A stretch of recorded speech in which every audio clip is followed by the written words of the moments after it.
কেমন মোহাব্বত থাকলে, কেমন ভালোবাসা থাকলে গাছের খন্ড হইয়াও নাবিজিকে চিনিয়া কিয়ামত পর্যন্ত কাঁদতো।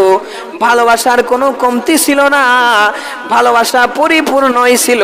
এজন্য একটা গাছের খন্ডর ভেতরেও ভালোবাসা থাকে, আপনার আমার ভেতরে ভালোবাসা নাই। জুমার দিন একটা গাছের ডালের উপর দাঁড়ায়া খুতবা দিতেন, গাছের একটা খন্ডের উপর দাঁড়িয়ে নবীজি খুতবা দিতেন।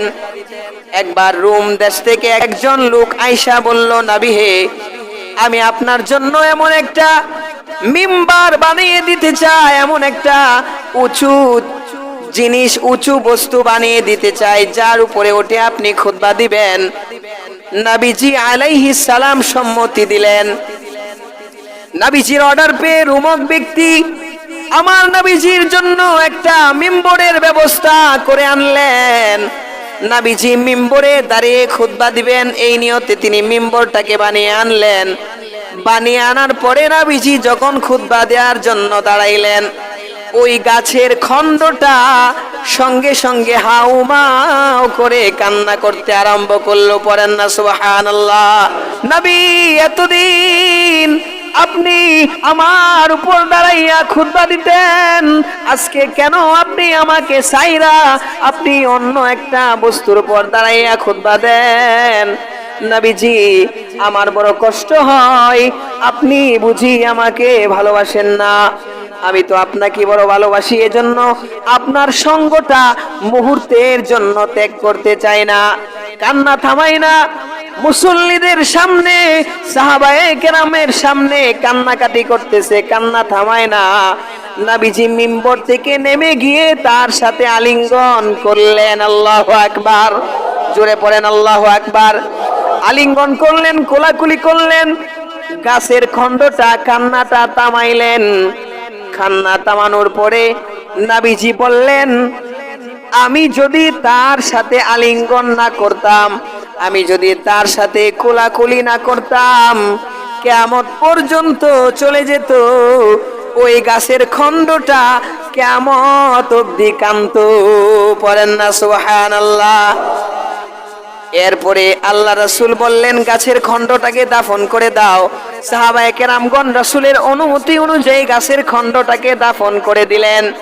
ভাইরা আমার, বুঝার বিষয় হলো, নবীজি বলছেন, যদি আলিঙ্গন আমি না করতাম, কিয়ামত পর্যন্তই গাছের খণ্ডটা কান্না কাটি করত। কেমন মোহাব্বত থাকলে, কেমন ভালোবাসা থাকলে গাছের খণ্ড হইয়াও নবীজিকে চিনিয়া কিয়ামত পর্যন্ত কাঁদতো। ভালোবাসার কোনো কমতি ছিল না, ভালোবাসা পরিপূর্ণই ছিল। এজন্য একটা গাছের খণ্ডর ভেতরেও ভালোবাসা থাকে, আপনার আমার ভেতরে ভালোবাসা নাই, ঠিক কিনা? কারণ ভালোবাসা যদি থাকতো, আমার নবীজির ভালোবাসা যদি আমার ভেতরে থাকে, অবশ্যই অনুসরণ থাকবে। কারণ একজন ব্যক্তির ভেতরে, একটা উম্মতের ভেতরে যদি ভালোবাসার পরিচয়টা আপনি বুঝতে চান, তবে এতাত লাগবে। কি লাগবে? এতাত, অনুসরণ। সে আপনাকে মানে না, সে আপনার কথা মতো চলে না। সারাদিন ভালোবাসি বললেই কি ভালোবাসা বোঝা যাবে? তার কথা মতো চললে, আপনার কথা মতো চললে, আপনার হুকুমটা মানলে আপনি এটা শিওর হতে পারেন, আপনি বলতে পারেন যে সে আমাকে কি করে? ভালোবাসে। আপনি সারাদিন বললেন, সব সময় বলেন যে এই করো সেই করো, আমাকে মানো, মানে না, অনুসরণ করে না, বলে যে আমি আপনাকে ভালোবাসি, এটা ভালোবাসার প্রমাণ নয়।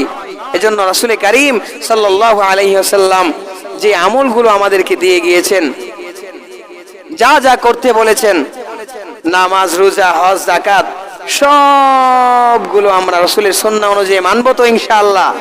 মানবো তো ইনশাআল্লাহ? বলেন ইনশাআল্লাহ। ভাইরা আমার, আল্লাহর হুকুম, সব হুকুমগুলোই রাসূলের সুন্নাহ অনুযায়ী মানা চাই, নতুবা এটা আল্লাহর দরবারে কবুল হবে না।